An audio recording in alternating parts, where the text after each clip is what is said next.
And if someone's struggling with figuring out what their razor's edge is, what are some things that you can offer that person? So the razor's edge is getting to that place where your entire DNA is lit up. Your body feels like this is danger moment. People that are afraid to get there, they just need more practice at being in that and realizing like, oh, I don't die from this. Right. So I would start with emotional razor's edge when you're going to need to say something to someone that is true but hard to say. This episode is brought to you by West Coast Beach, a year-round beach volleyball club on the west side of Los Angeles in Santa Monica, California.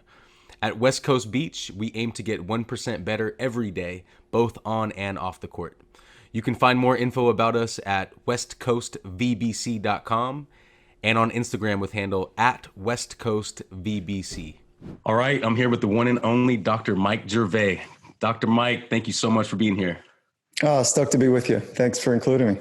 Absolutely.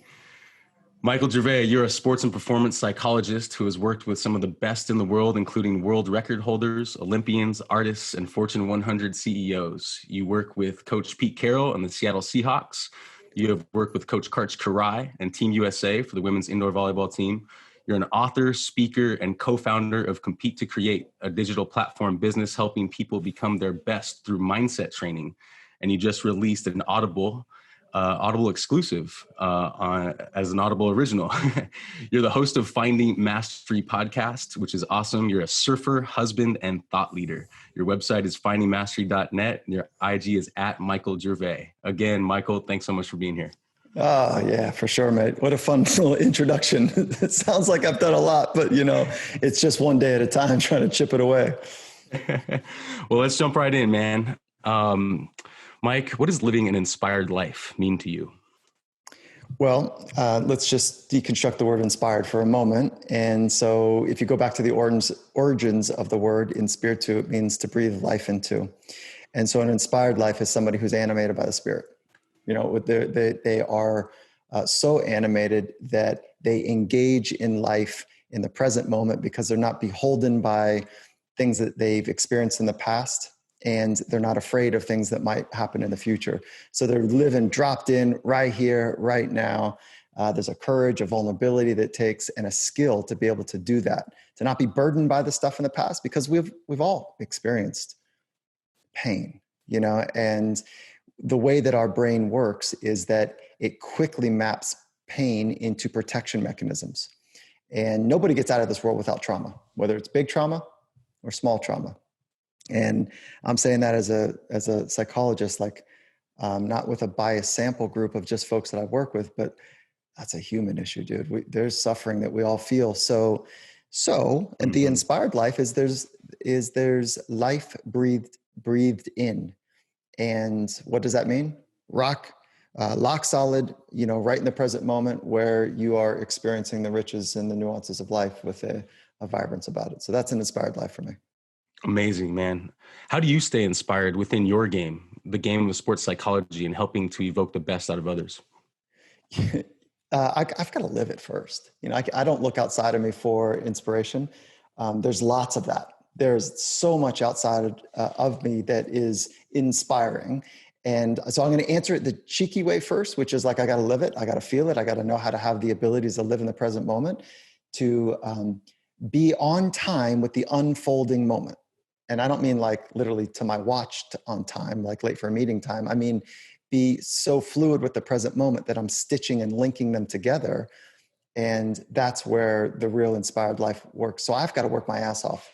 Early days as a kid, when I was younger, I suffered from some anxiety. I was really exposed through performance anxiety. Surfing was my sport. And I didn't know there was such a thing like psychology. I didn't even know what the hell that was. So I've learned this way of living because I suffered the other way of being overburdened by what people could be thinking, by what if it goes wrong, by the self-critic to try to get ahead of the other critic. And so I do it by putting in the honest work in the woodshed of my inner life so that I can have some sense of freedom and exploration and curiosity and adventure in my external life. And what I've come to learn is that the internal world is immense and the external world is equally as immense. And being fascinated with both of those and layering skill on it, like some sort of technical skill, shit, that's where it gets really fun. So now the other way of saying, how do I be inspired? It's like, spend a day with my wife and you'll be like, oh, I see the fire. She's got all the fire you can imagine. Her family's from Cuba. And so they bring some heat, and El Salvador, they bring some heat. And then the folks I get to work with, Aaron, like, Jesus, they're best in the world at what they do. And they're switched on. So, right.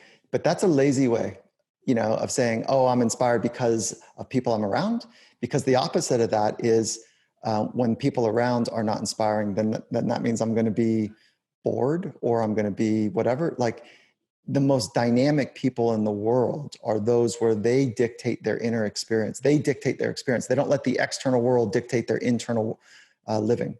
And so, and that takes skill. That takes some skill to do. Right. Yeah. This whole project, it started out as being something to try to inspire the youth athlete, but it's kind of evolved to just all athletes or, coaches or entrepreneurs. And I would love to really get into mindfulness with you because, you say you say we can train our craft, our body, and our mind. And then when it comes to the mind, I would love to really get into mindfulness with you. What is mindfulness? Mindfulness is sustained awareness. And there's really two parts to mindfulness that, they're like bookends, but they're just part and parcel of what mindfulness is. So it's the ability to be aware and have sustained awareness of four things: your thoughts, your emotions, your body sensations, and the unfolding environment around you. Okay, so with awareness with those, what it ends up allowing us to do is pivot and adjust towards what? Towards being in the present moment. Right. So if you got thoughts that are pulling you away from now, then with great awareness, you can refocus back to now. And let's talk about what the present is for just a moment. Yeah. The present is, being present is when your mind and your body are in the same place doing the one task that you're challenged to do, whether that's having this conversation or kicking a ball or, dropping in a wave or writing a paper or a conversation, whatever it might be. But your mind and your body are together in the same place doing the same thing. And most people, their body doesn't leave the present moment. Okay. Like that's a different parallel thing that we've got to talk about. Like, leave that for a pin for, epistemol. Oh my God.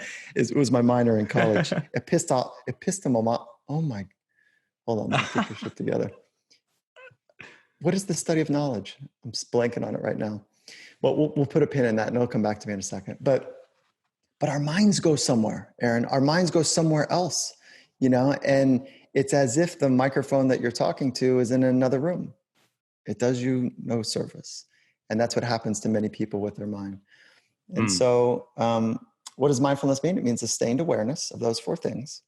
And then it also leads to the second pillar that I was talking about, which is wisdom. And so when you spend a lot of time in the present moment, not only do you perform better, that's true. The present moment is where high performance is expressed, but you end up getting to the truth of stuff.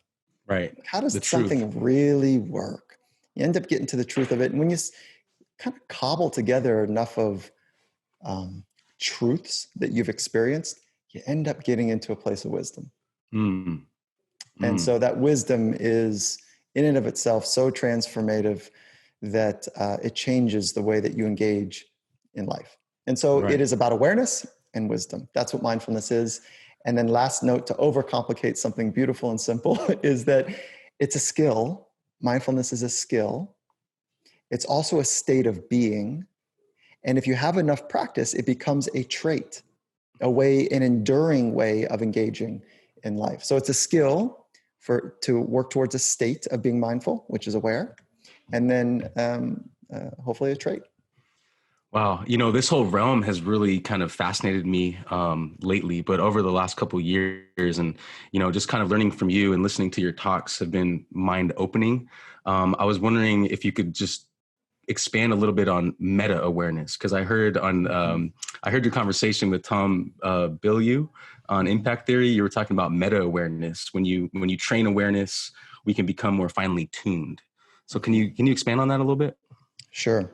And then with a little moment of pausing in there, I was able to remember epistemology. It was my minor in college. Yeah. Okay. The study of knowledge. Okay. So meta awareness. So meta awareness it's like the watchmaker's watchmaker. And so what does that mean? I know it's super esoteric here, but it's when you're able to kind of see what's happening in the present moment. And there's two ways to think about the present moment that we were just talking about. Is like you can be in the first person driver, if you will, like you're in the cockpit seeing what's happening around you. Totally cool. That's where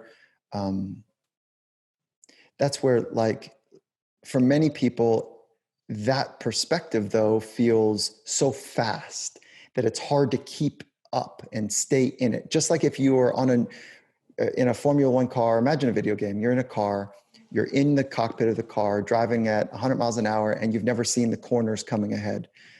And so meta awareness is when you can zoom up and you can see the track. You can see like what's coming ahead. You can see where the car is positioned. You have a sense of how the car is working.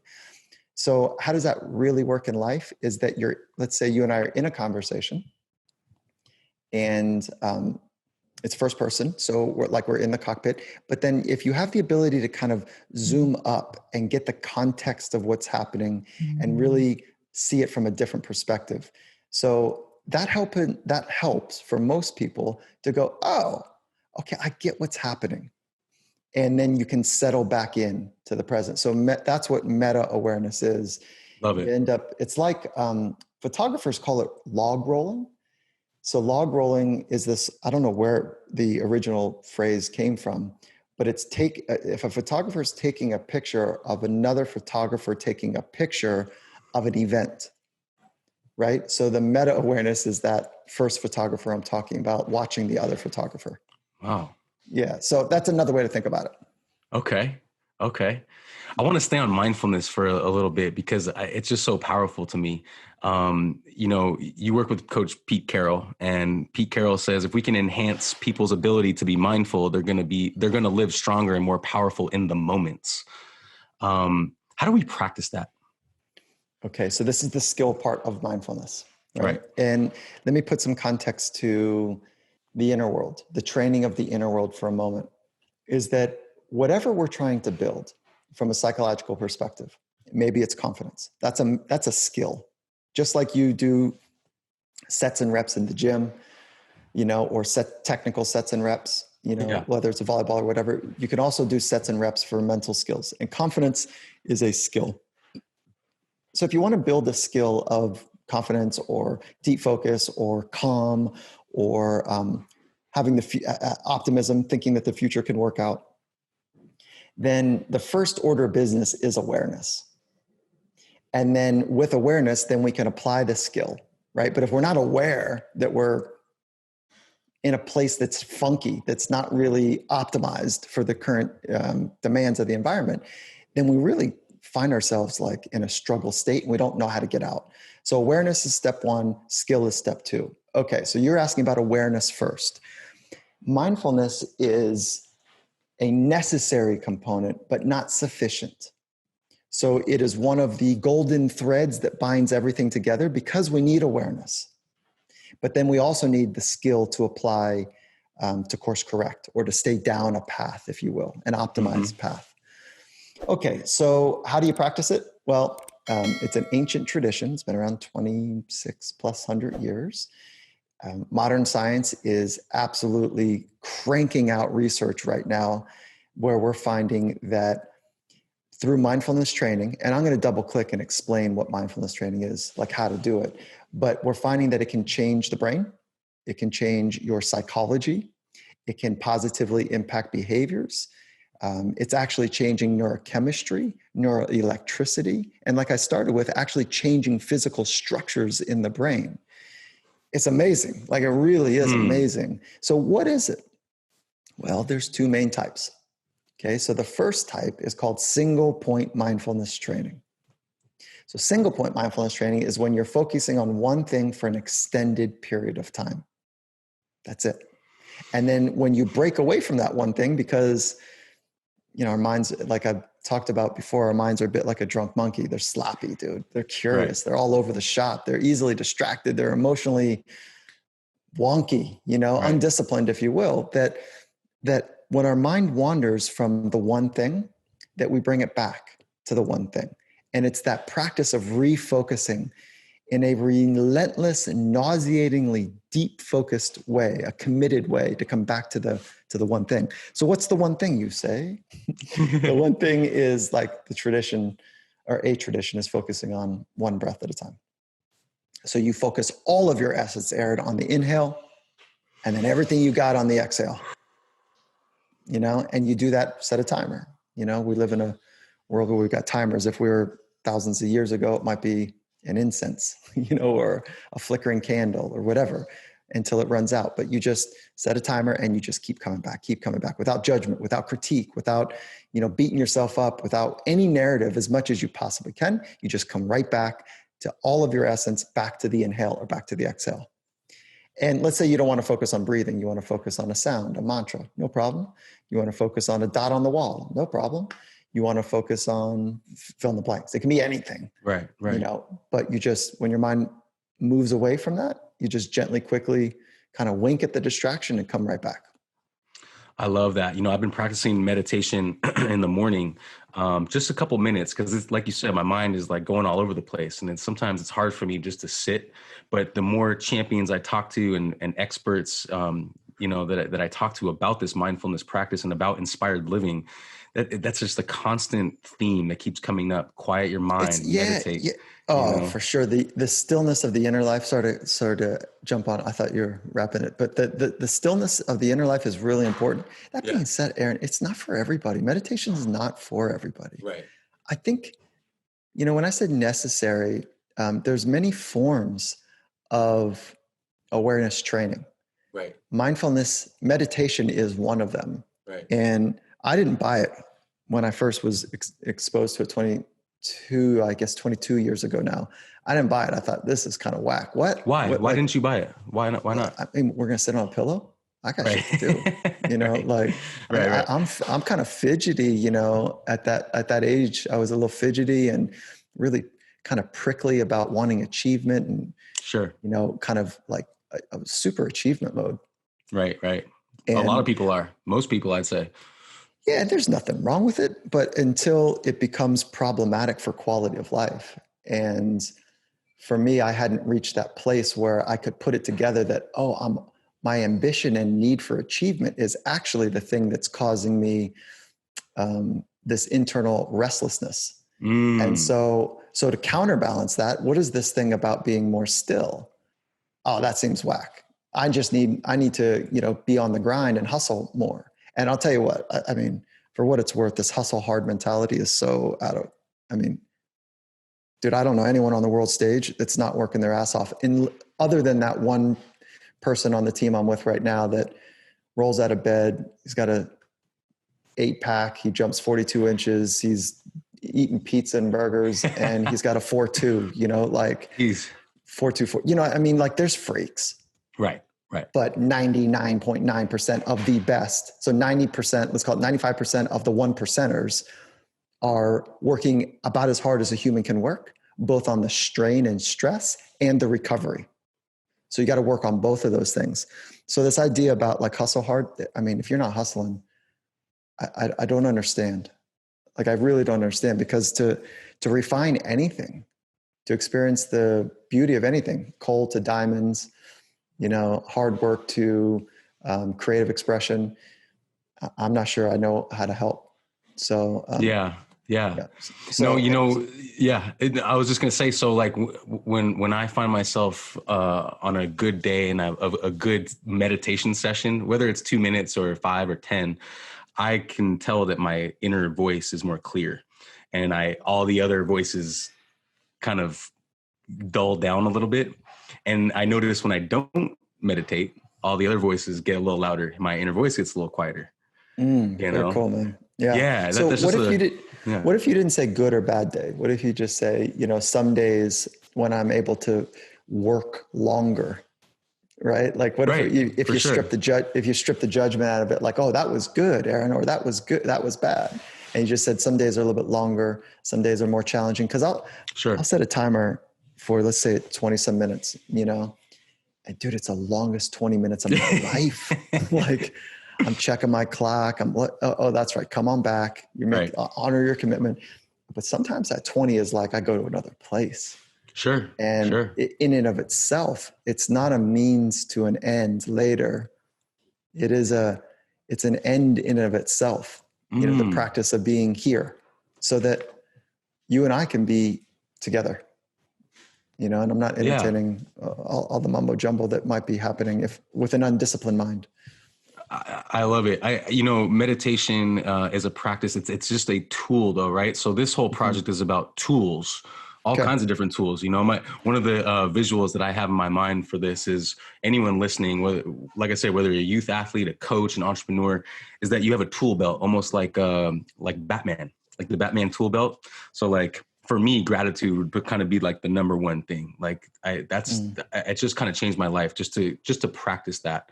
And then meditation is another one, but phrases, positive phrases or affirmations, if you like, also help me. And, one of the talks that I heard you and Pete Carroll talk about in the Finding Mastery Live was he said something about this phrase that he used called epitome of Poise. epitome of poise. Yeah. And I really like that because I can envision him in, those Super Bowl moments or, those big moments where there's all this chaos and stuff. And he was talking about how he just kept repeating that to himself. Epitome of poise, epitome of poise. Can you talk about that a little bit and just what an affirmation does to you? Yeah. Let me start. You said something I think I don't want to miss, which is big moment. Yeah. And I actually don't think there's such a thing as a big moment. Okay. And so I think it's an interesting frame because we could spend a lot of time on this, but some people will say they hear this and they go, no, dude, I don't know what life you're living in. There's big moments, and then if you just pause though for a minute and maybe explore it. ESPN will sell you on that. Fox will sell you on it. Like Fox Sports will sell you on the biggest play, the biggest game, the biggest moment of this, I don't know. Here's how I think about it. And I've been to countless championship experiences, right? Like when the world's watching and there's a fractions of a second between or razor points separating first and seventh place, podium winners and not, Super Bowl champions and not. And there's just this moment. Right. That's right. And if you can't be in this moment right now, if none of your essence was in this moment right now, you're not living. Okay. So that's kind of what death is. None of your essence is in this moment, in the physical form or mental form as we know it. Like it's not here. Okay. Go up a level. Your body's here, but your mind is somewhere else. Okay. So now you're half living, right? Like you're half alive. Now, so you're not really in this moment. So all we have is this moment. And the extraordinaries, whether they're thinkers or doers, they are skilled at being in this moment. And they tend to say, is what I do. So it's another moment. It's another opportunity. It's another, chance for me to work my stuff. Sure. And so if a moment is big, Aaron, then I have to be big to meet the moment. And I used to think that way.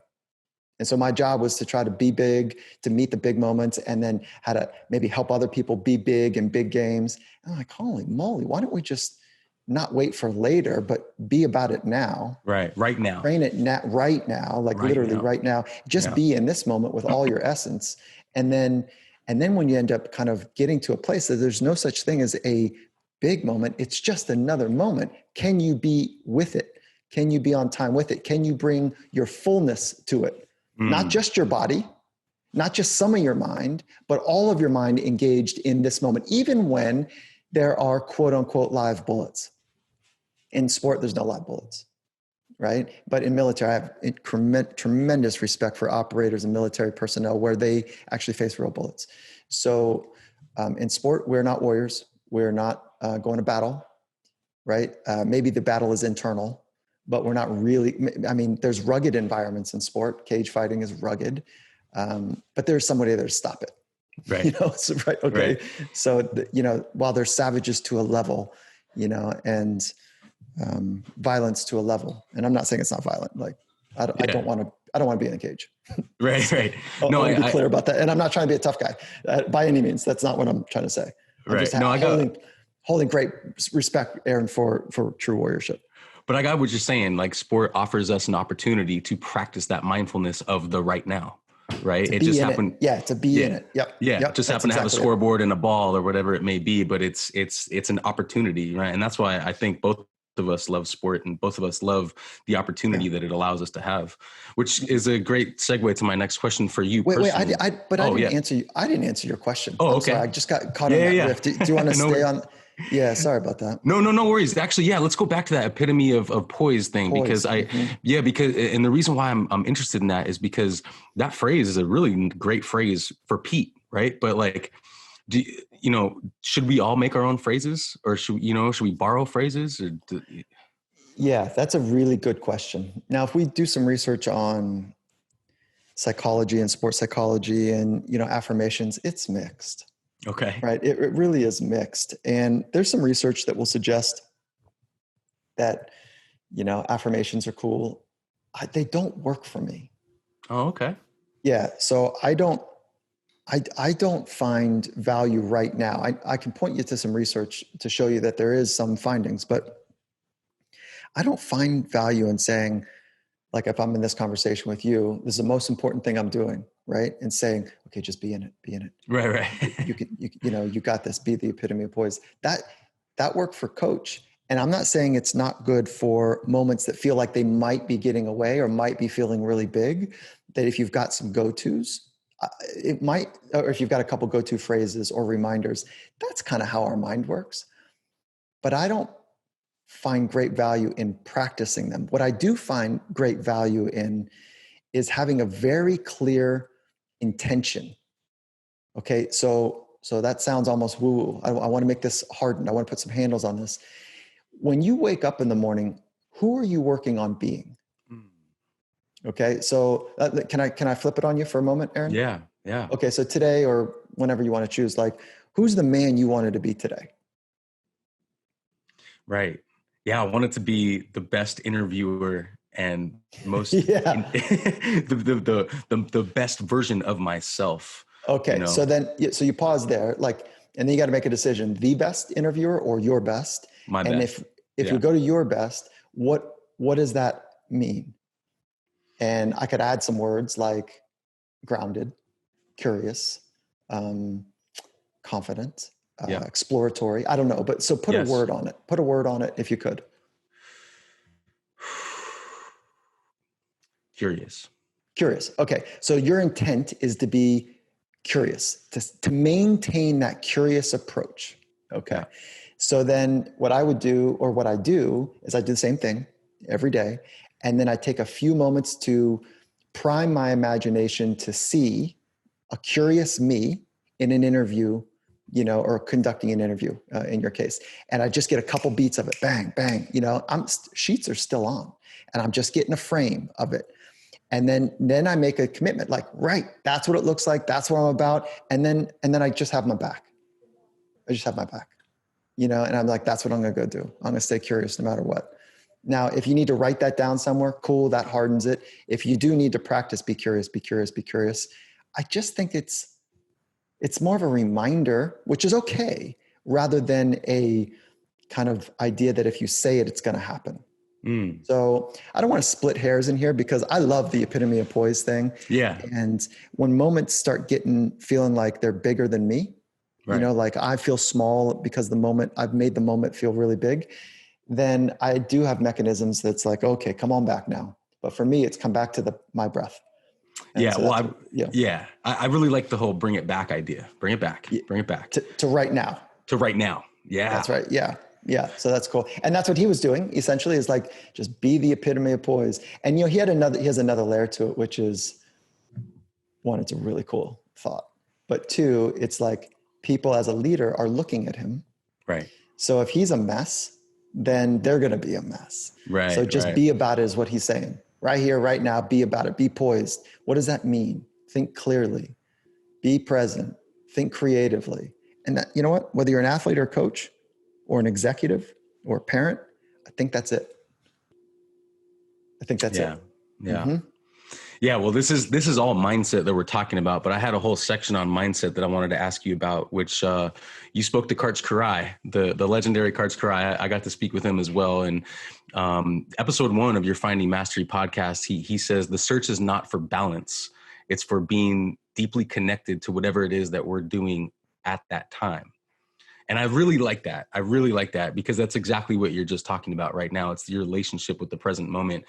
And you're talking about self-talk. And I was wondering if you could just expand on productive thoughts, because when I asked him about the zone, which I'd love to get into you with in a second, but he was talking about, oh yeah, I was just kind of more making adjustments and just kind of really allowing my thoughts to be productive. And I was like, man, did he get this from Mike Gervais?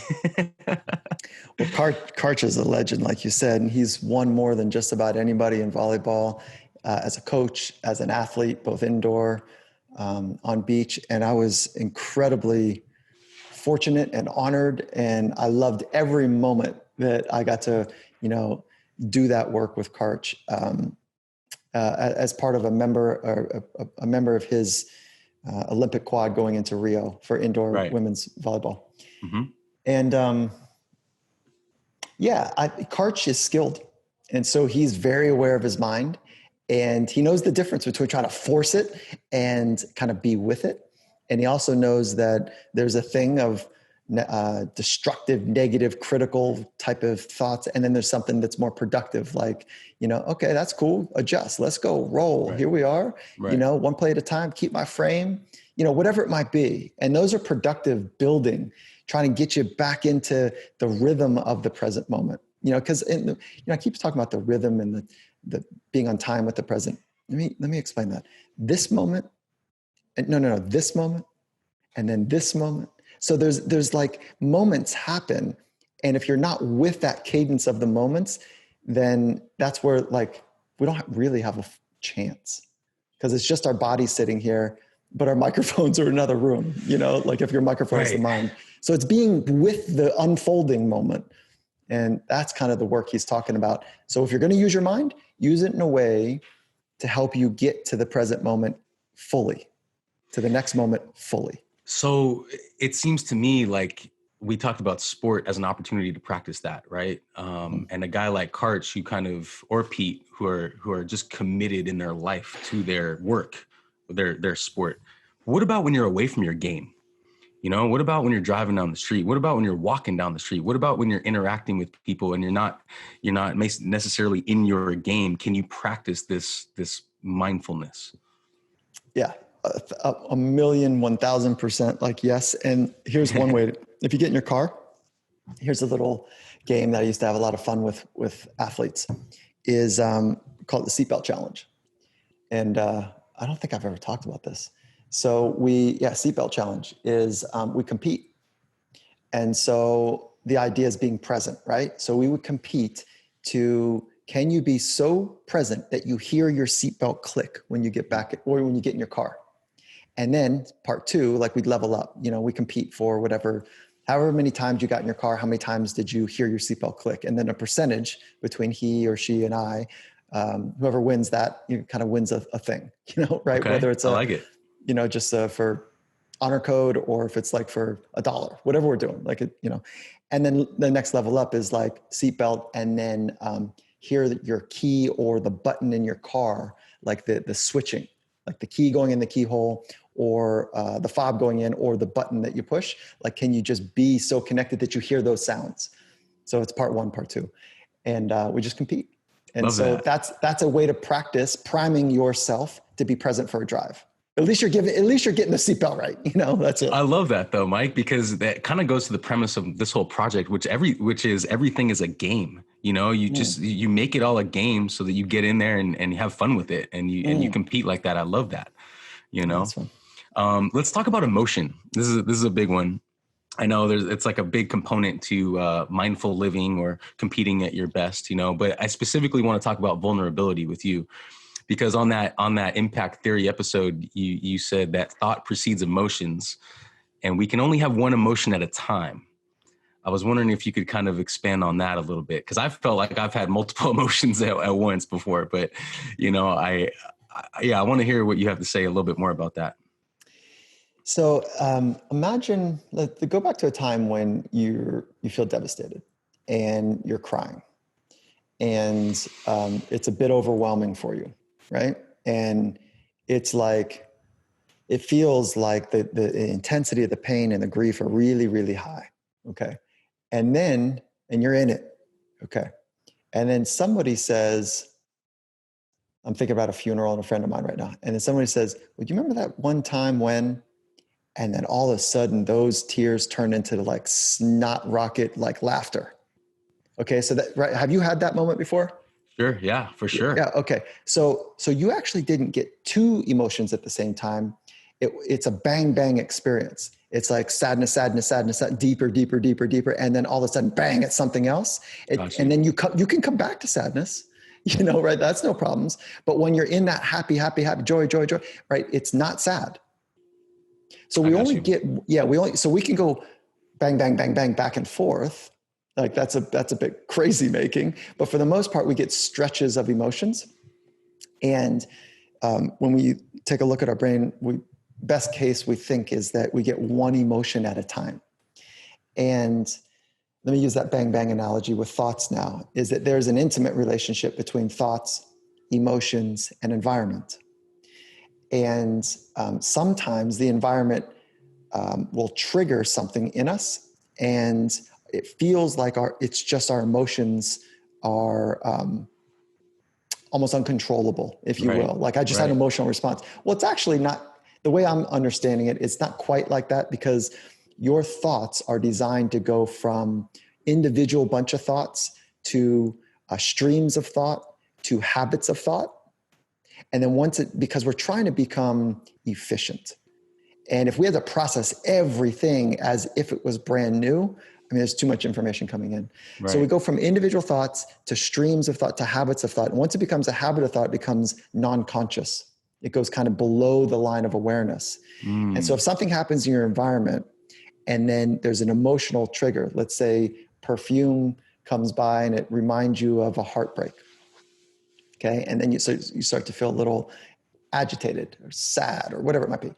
It's not that the environment forced your emotions to take place. It's that you created a pairing of heartbreak with perfume.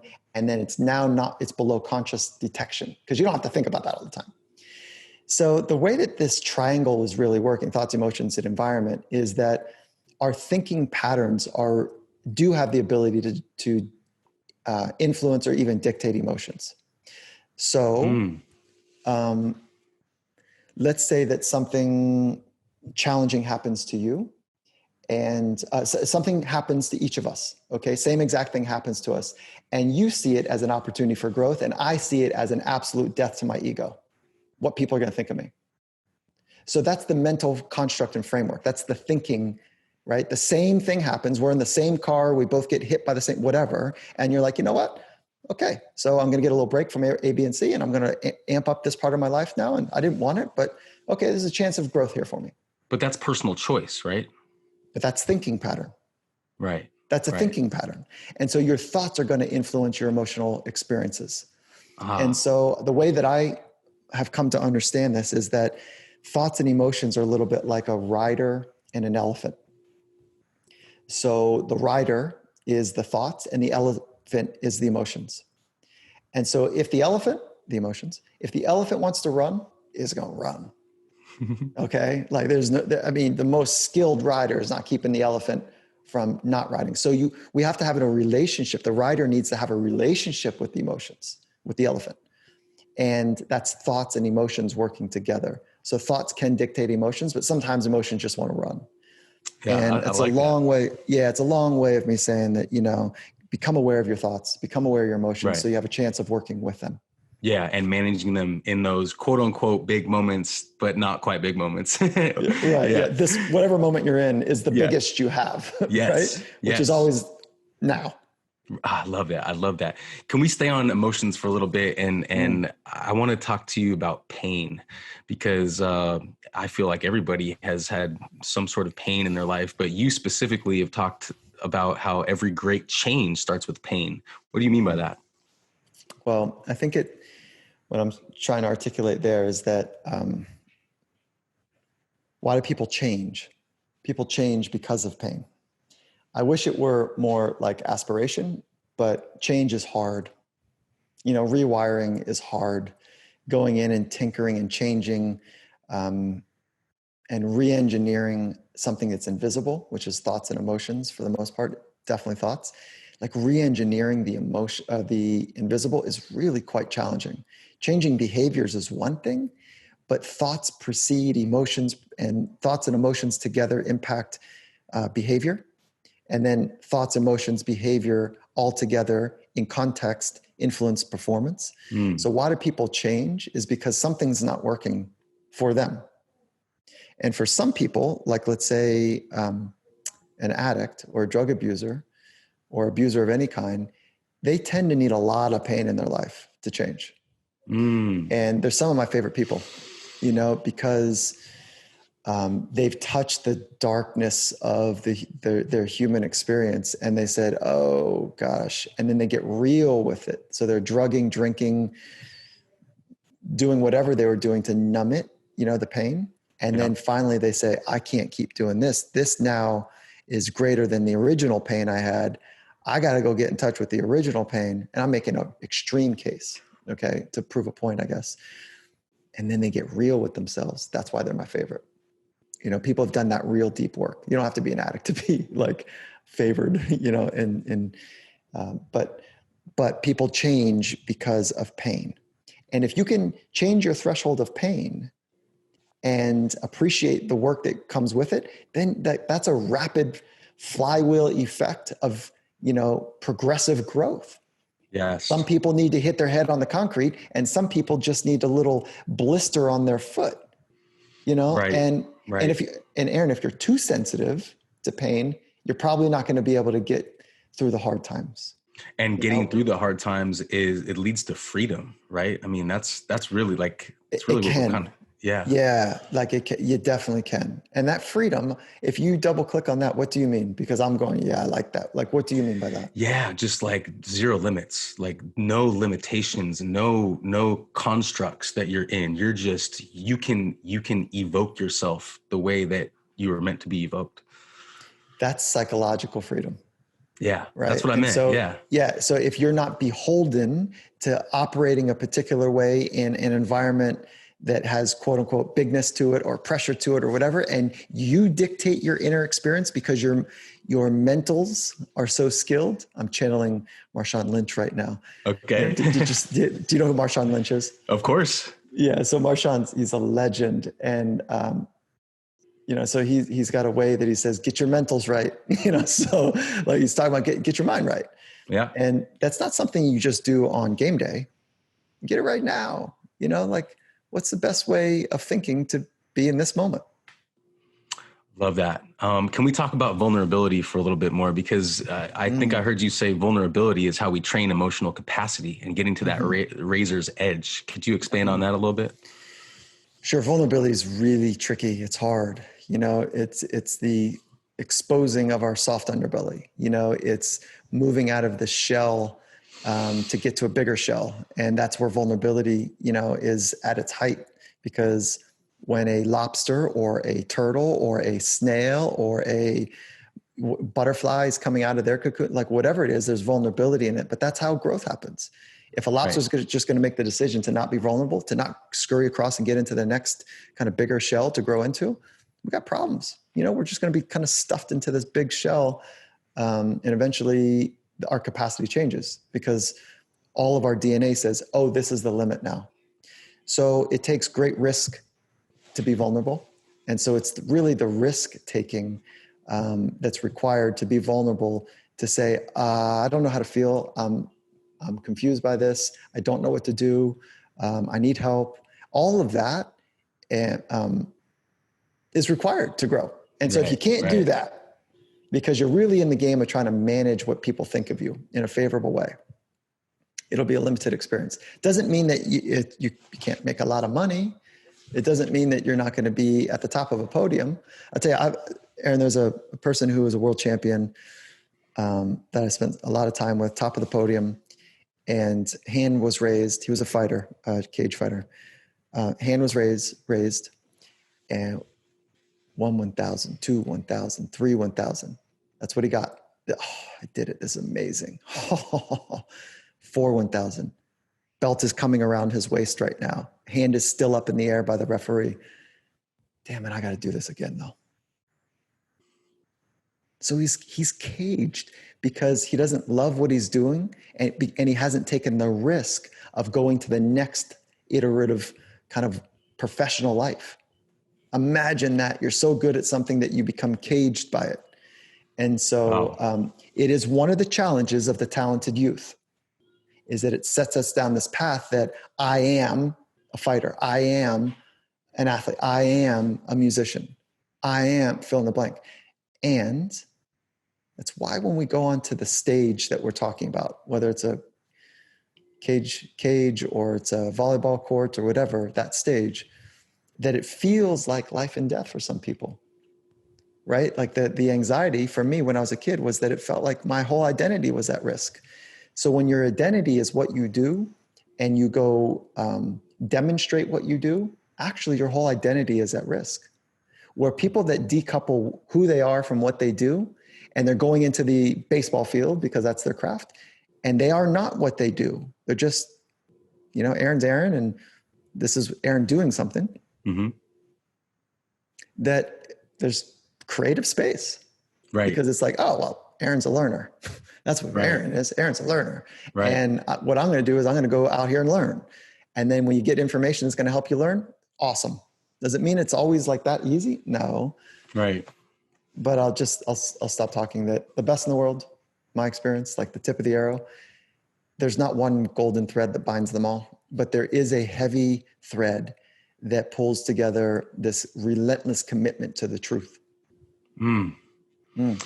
And if someone's struggling with figuring out what their razor's edge is, what are some things that you can offer that person? So the razor's edge is getting to that place where your entire DNA is lit up. Your body feels like this is danger moment. People that are afraid to get there, they just need more practice at being in that and realizing like, oh, I don't die from this. Right. So I would start with emotional razor's edge, when you're going to need to say something to someone that is true but hard to say. And I would start practicing that more often. Well, yeah. That's where I would start. Okay, so this is a great time to ask you about F.O.P.O. You talk about fear of other people's opinions and how that might be the modern day threat. Where did that come from? Because I actually agree with you on that, and that really got me thinking about it. But I'd love to hear you expand on that. I think it's one of the great constrictors of potential. Is if I'm trying to manage what you think of me, then I can't really be in this moment. Right. Because my mind is trying to do something that is not solely task related. And oddly enough, when the saber-toothed tiger is lurking in the bushes, that there's a region of our brain, a network of our brain that is responsible to keep us alive. And as soon as we hear that rustling in the bush, if we first are going to discern if that is a rabbit or a saber-tooth, and we're wrong on that assessment, and it's a saber-tooth and we thought it was a rabbit, we're late. We're not going to have the ability to spring into action. So what our body does is it hears a rustling in the bush and it goes, could be, prime up. So it could be a saber-tooth, prime up, light up. And then, so that's when the heart pounds, sweating, there's all this kind of very predictable fight, flight, freeze, submit mechanism that takes place. And it's so that we can take action appropriately, fight or flight or freeze. Submit is more rare. It happens more in the business hallways than in in real life. So what ends up happening there is that fight, flight, freeze thing kicks on, and we're primed to go. So, I mean, we need to become familiar with that. And as soon as we say something that's uncomfortable, same system is activated, that same network in our brain. And we just got to get into that place, say some stuff that's uncomfortable, get experience with those frames, and then realize that, oh, okay, right? The great saber-tooth tiger nowadays, because there's not any of them left. There are dangerous people in the world. There are dangerous animals in the world. But for the most of the part, people, certainly in the Western world, are living in suburbia, city-esque in safe neighborhoods, is that it is the opinion of what they might hold that is the trigger of that network. Yeah. So fear of people's opinions, I think, is a great constrictor of potential. And so how do you deal with it? I think coming from a place of love. I love you, and I don't care what you think of me. Love that. Yeah. How about that? If you could do that, I got love for you, but I don't care what you think of me. Reminds me of when you talked to Cal Ripken Jr. and how he kind of got a little emotional about how his dad told him that maybe he should stop the inning streak. Can you talk about that just for a second? It's on your most recent Finding Mastery episode. Cal's a legend. Which part do you want to? Just that part where he gets emotional. It really struck me where he's and you asked him about the emotion, and he was talking about how he misses his dad, and just it just reminded me what you said about the F.O.P.O, and like his dad was like, no, let's do what's best for you. Let's not worry about this big this big thing that's happening. Which ended up leading, it led to 20 years of a career and a huge thing. But that moment in 1987 where his dad was like, maybe you should take an inning off. Yeah, wild. I think in that, what strikes me is not necessarily that conversation, but the fact that X number of years later in a podcast with me, he's talking about, he's got the ability to be himself. Right. So he knows that emotions are important. And so that was the appropriate emotion for him. And so he went there. Yeah. And that is vulnerability. And anytime somebody demonstrates vulnerability, it's the same coin, just opposite side is courage. So same coin. One side is vulnerability, the other side's courage. You get they come together. I love that. And so, and so he had the courage to be authentic to his own personal state, independent what I had to think of him. Independent of what anyone else might think of him. Those are the people that that's the man I want to be. And those are the people I want in my tribe. Totally. Me too. We should make a coin that says vulnerability on one side, courage on the other. That'd be a cool thing. How about it? Mike, let's transition into flow. Can you identify when you are in the game, in the flow or in the zone or locked in? Well, I can describe what it feels like. I can describe what science has tried to describe it. But if you are aware that you're in flow state, then you're not actually in flow state. Yeah. So flow state, by definition, athletes call it being in the zone. Musicians call it being in the pocket. There's lots of different phraseology for being completely immersed in the present moment. A Zen monk might call it enlightenment. So a moment, a thin slice of enlightenment, if you will. Sure. So what is it? It's when your awareness and your action are fused, when it feels like there's a distortion of time, either it's sped up or slowed down. It's as if you can adjust to anything eloquently. And it's amazing. There's a sense of awe with it, at the highest, purest. And there's also low flow, which is like, hey, this is just good. But it's not like everything's working together. So it really is almost as if your mind has gone quiet and you're responding and dictating sometimes, as opposed to trying to figure it out and adjust and managing the moment. You're just kind of with it. It requires incredible skill for the most part, and it requires incredible trust. Trust that if it doesn't go right, that's okay. And then that's the world that you and I live in. There's also ways to get into flow, like washing the dishes, where the skill is meets the demand. It meets the challenge. How to wash dishes, right? So it's not this, the challenge is low and the skill is low. And if you can be absorbed in those two, great. Now, if the challenge is really high, you need a lot of skill. If the challenge is, bottom of the ninth, whatever, and you need the skills to manage that, the physical, the mental, and technical skills to manage it. Now, here's the interesting thing about flow or the zone is that if you perceive the skill to be, you perceive the challenge to be really high and you don't think you have the skills to manage it, that's called anxiety. That's it. Wow. It's that mechanical, right? Wow. If you think that this challenge is not very big and you got big time skills, call that boredom. Okay. Yeah. So what we're looking for in every moment of life is like, what's the challenge? And then, I got the skills to back that up, but you can't BS yourself. You got to really have the skills. I love that.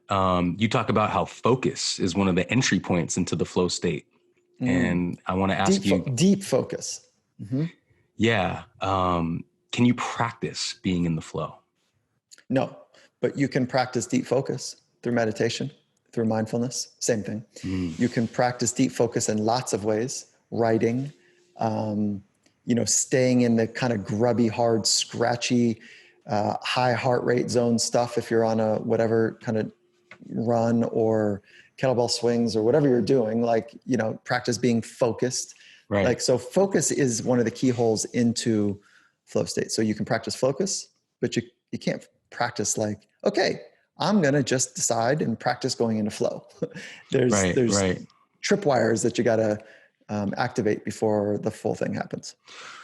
So this might be a good time to tell you that I did your philosophy exercise in Compete to Create. Did you take the online course or in the book? No, it was the Audible. Yeah. The Audible original. Yeah. Cool. Yeah. Oh, you did it. Yeah. I did it here, and it was really powerful. And it was an exercise of focus for me because at first I was kind of intimidated because I was like, what is my philosophy? Well, what does that really even mean? Is that my mission statement? Is that just what I'm all about? And I want to make this correlation with focus because lately what I've been practicing is I've been imagining that I have this flashlight right here in my third eye. And it's wherever I want to direct that flashlight is my focused attention. Right. And so I've been doing that lately. And it's kind of my life has been opening up and especially talking to, incredible people like yourself. But I wanted to take that and apply it to this idea of what is your philosophy. And I was hoping that you could kind of go into that and maybe help people out there who might not know where to even start.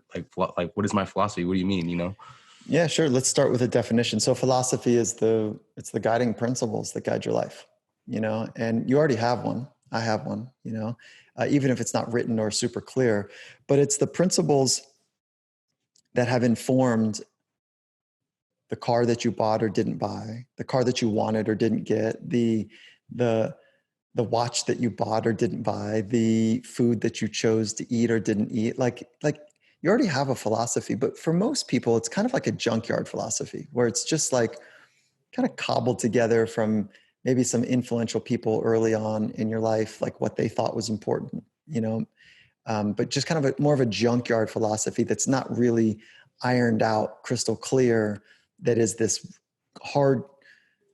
not hard. I would say hardcore, but that's not it. But a really crisp way of guiding your thoughts, your words, and your actions. Yes. Love that. And so if you think about some of the great influencers in our life, Dr. King Jr., Nelson Mandela, Mother Teresa, Eleanor Roosevelt, like some of the massive shapeshifters in the world, we know what they stood for. We know what their principles were.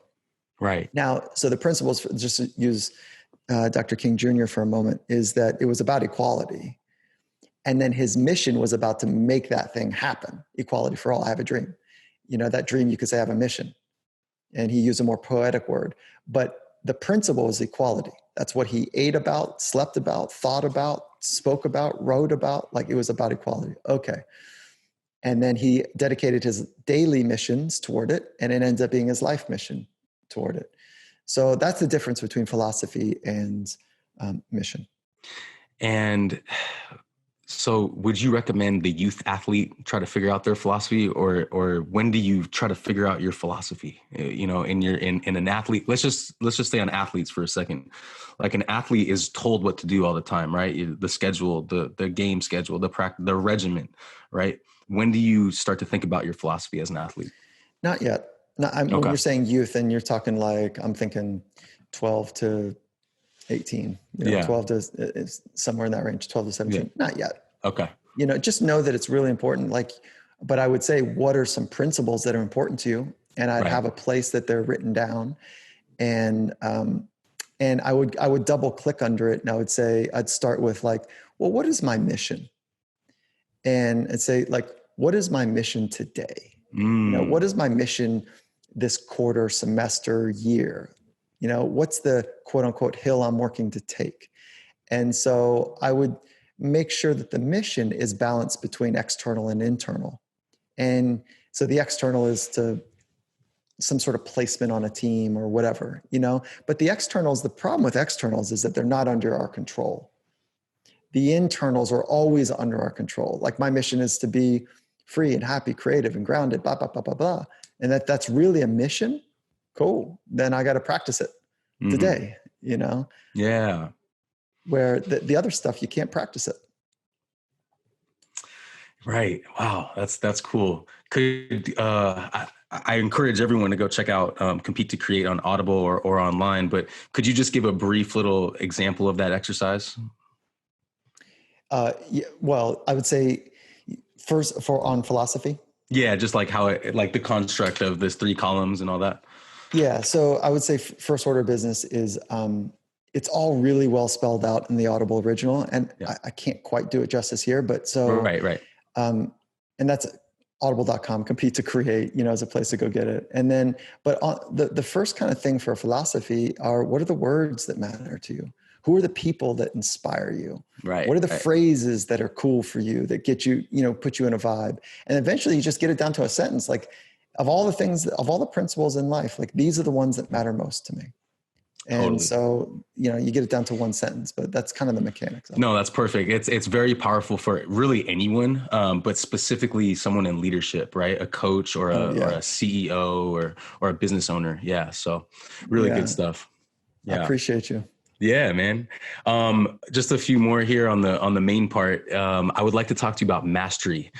Mastery, it's a word that is kind of like, it's a powerful word, right? It kind of hits you hard. Mastery. You've talked before about mastery as playing in the spaces. I would love for you to expand on that. So mastery, it can almost feel old, like, what is this thing? But mastery is really when you understand the nuances of something so well that you can play in the spaces between. So, like, I don't know how to play tennis, and I see somebody move their feet and hit a ball, but they're actually making all these small, world class or world leaders are making all these really small adjustments, and they're actually becoming artistic, expressing artistically their unique way of doing it. So that's mastery. And really mastery it's being on the path of getting better at getting better. It's the path that's the goal of mastery, as opposed to this end state that I have mastered something. And so it's the path of learning, the path of getting better, the path of wisdom, the path of command of oneself, the path of artistic expression. So that's kind of what it's really about. Wow, it's so cool to be on that path. And what's coming to mind right now is, what if you're not on that path? How do you start? How do you find your way to a path like that? I don't know. It's a good question. I've never been asked that question. You have to want to, because the path is really, this path I'm talking about is a thin herd path. Right. And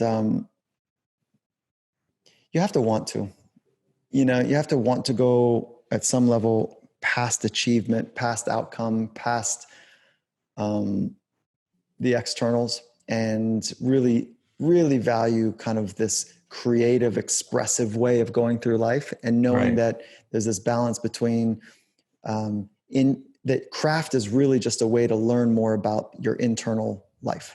Right. And, Right. and so I don't know how to answer it. I would say pain, get in touch with the pain, Right. and it's an empty meal, getting to the podium. I can't tell you how many times, if you knew what I knew about people that had made the podium, and even washed out, not getting to the podium because they didn't have the external skills nor internal, it's an empty meal. It's great. I love the teams that I've been part of where we've hoisted the thing. But really at some point it becomes the knowing of what it takes to have an artistic command of yourself. That's really it. It's the knowing. And oftentimes with winning comes more money, and that's cool too. There's nothing wrong with that. But when that's the thing in of itself, it does become, again, an empty meal, like a hollow meal. I don't know if you've ever ate like a non-fat muffin, but you eat it and it's like, there's nothing to this, Right. like it's an Right. empty meal. You're just not really fed in a meaningful way. Right. Wow. That's a good analogy. Cool. Let's move on. Let's talk about sources, Mike. Where do you get inspiration from? Yeah, it really is an internal experience for me. Like the external, it's being in the present moment is what inspires me. And it's the relationship with other people and Mother Nature and the complicated tapestry that we're trying to figure out together. That's really the inspiring thing. But to make it simple, it's like my wife, my son, Yeah. people that I get to have relationships with. Those are the easy ones. Yeah. Yeah, totally. Pete Carroll and you working together, you talk about a relationship-based organization, which seems the Seahawks seems to be. And same with Compete to Create. That relationship-based organization is very inspiring because you get that teamwork, you get that workability with each other. I mean, does that resonate with you? Oh yeah. It's so fun. Yeah. To be in environments that are electric, him trying to create systems and practices and whatever, where 100 and some alpha competitors are pointing their noses in the same direction. It's really challenging and super electric. And so, that's been a blast. And then last question before the lightning round is like, how do you deal with ego, right? Because ego comes up and, especially in the competitive world, which you are in, even in business, even in the corporate world, all these things that we're talking about here is more of like this centered, like this internally driven calmness, right? To elevate mastery in everything that you're talking about. So when ego comes up, how do you deal with that? Just kind of see it and laugh at it, okay, I see where you're at. Not laugh at the person, but like, oh, there's the ego. Right. And it's fine. It's just, at some point if there's Buddhism, there's a principle in Zen Buddhism that, once you know Buddha, you got to kill Buddha. There's an ego in thinking that you're enlightened too. So, just see it, know that it's part of a dynamic. And sometimes when I find myself like my ego's threatened or somebody else is posturing with their ego, it's like, oh, okay, just have a little compassion. Like it's scary in there. And so I think about ego as like a shiny, what's it called? The shiny armor. And so it's trying to protect something on the inside, and it's just really heavy. Armor is very, very heavy. It takes a lot to keep it shiny. And I just have some compassion for that. I love the lightness of that. That feels light, and just another question on leadership, empathy. Where does that fall into this whole picture? Well, empathy is, I think, one of the key holes to our future wellness as a planet, and certainly as a country. Empathy is the ability to understand what another person's experiencing, to feel it in a way that you really do not just intellectually understand it, but you could embody it and then play it back to them. Like, this is what it's like to be you. Is this what it's like to be? Like, I feel this is what it's like to be you. So empathy is a calibrating moment for safety for people. And if you don't have the ability to know what somebody else is feeling, it's probably because you're not skilled at feeling it yourself. And if you're muted in life because you have only played the safe, narrow game of just a few emotions, you won't really be connected to other people. And so we got to expand our ability to know emotions, feel emotions, play with emotions, so that we can calibrate with others, because nobody does this alone. The extraordinary is too big. It's too difficult. It's too amazing. Nobody does the extraordinary alone. Nobody does life alone. There are moments when we are alone, but nobody does it alone. So relationships are kind of one of the keyholes, again, to our humanity doing well in the next phase of life for us. And empathy is one of those binding threads. Love that. I love that. We're at the lightning round. I'm going to try to go a little bit quicker on these, and you can answer these how you want, but shorter responses are encouraged here. How do you define success, and what does being successful mean to you? Being animated with the spirit. What it means to me is I have many moments of awe throughout my life, throughout my days. Love that. How do you consider the idea of failure? Yeah, it's good information. Love that. What are the most successful habits that you do on a consistent basis? I wake up my body and my mind in the morning. So I got to practice to do that. Making eye contact with people. Trying to go right underneath the words that they're saying into the feelings that they're experiencing. I make sure that I've got time to move my body. I hydrate well. I eat nutrition. I've got a tribe of people that I love, and they share love in return. And I stay intellectually curious, and work on the inner skills so I can enjoy the adventure. Well said. So every guest that comes on this show, I think of one word or a phrase that best describes them. I'm going to ask you what's one word that best describes you and why in a second, because I'm going to tell you mine first. Here's my word for you, and it's a phrase: mindfully invested in progress. Love it, dude. I'm about that. That's cool. Yeah. Cool. And I got another one too, because I was thinking about you a lot. The key maker. Oh, that's fun. Yeah, cool. The key maker for wisdom of others. And I had that idea from The Matrix, and you're not the doorkeeper, you're the key maker, Oh, that's cool, man. Yeah, that's cool, dude. Unlocking stuff. There you go. There you go. Cool.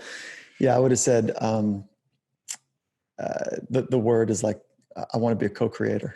I'm working on being a co-creator. Yeah. Love that. What's the most important lesson that has helped shape who you are today? Oh, my relationship with my wife, the turmoil and the pain and the challenges that we've had, the heartbreak. We've been married 20 some years, and it's been that enduring relationship that has changed me more than anything. Can you share the biggest challenge you've been through on your journey? Oh yeah. When she says, Mike, like, you got to change, or like, there was a moment in our life where she's like, okay, listen, I think we're done. And we're married 7 years. She's like, I can't be me in this relationship. You're fine and wonderful, but like, this isn't working, because you're too selfish, and you're kind of pushing too hard, and not watering the relationship well enough. And it was a moment that kind of put everything on skids for me. And it was a massive recalibration. And that healing took, 6 months, to kind of put the thing back together. And so it fundamentally changed me for the better. Wow. Mike, you've worked with so many high-level performers and talked to so many thought leaders. What does your game time prep look like? Oh, I mean, game time prep is just doing the same thing I do every morning. Be here, be present, be where my feet are, put a grin and smile on my face, because, this is the moment to be in. So nothing different, really. What's the common? If I feel too much adrenaline, I just kind of breathe and back it down. If, my mind is wandering, I'm practice at kind of bringing it right back. So bring it back. It's the same thing. Yeah.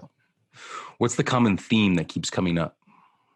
For when you talk to all these people in your podcast and your book? Yeah, not being good enough. The fear of not being good enough. Yeah. Wow.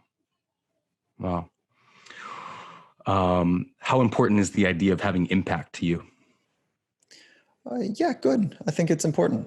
I think that, I don't know, like I'm trying to, it's not my number one aim. My number one aim is to like be connected and kind of, live authentically and creatively. And if that ends up having impact with others, cool.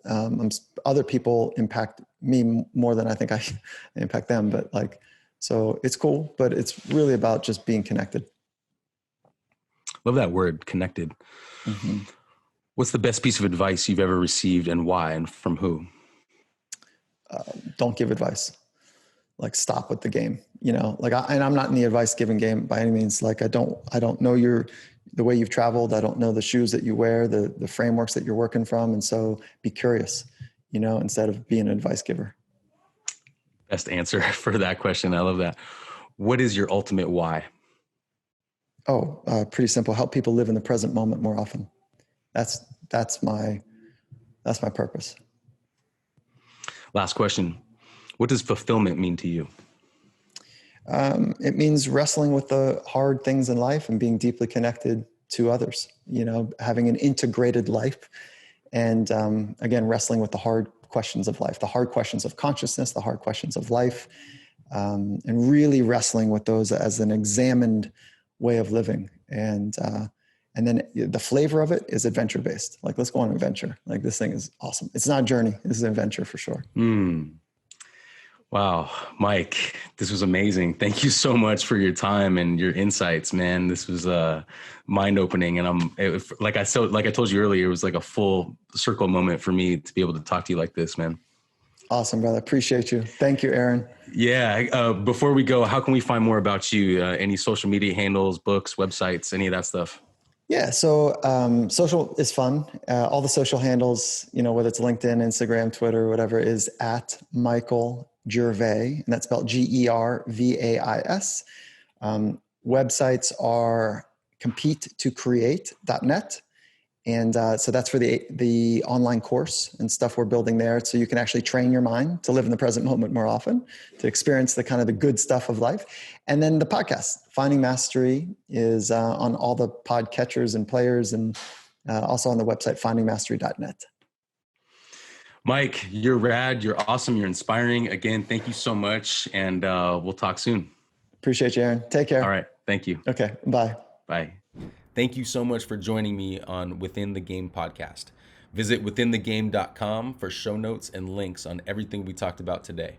You can also subscribe to the mailing list, which will give you exclusive content from each guest, as well as more resources to help you stay inspired in and out of your game.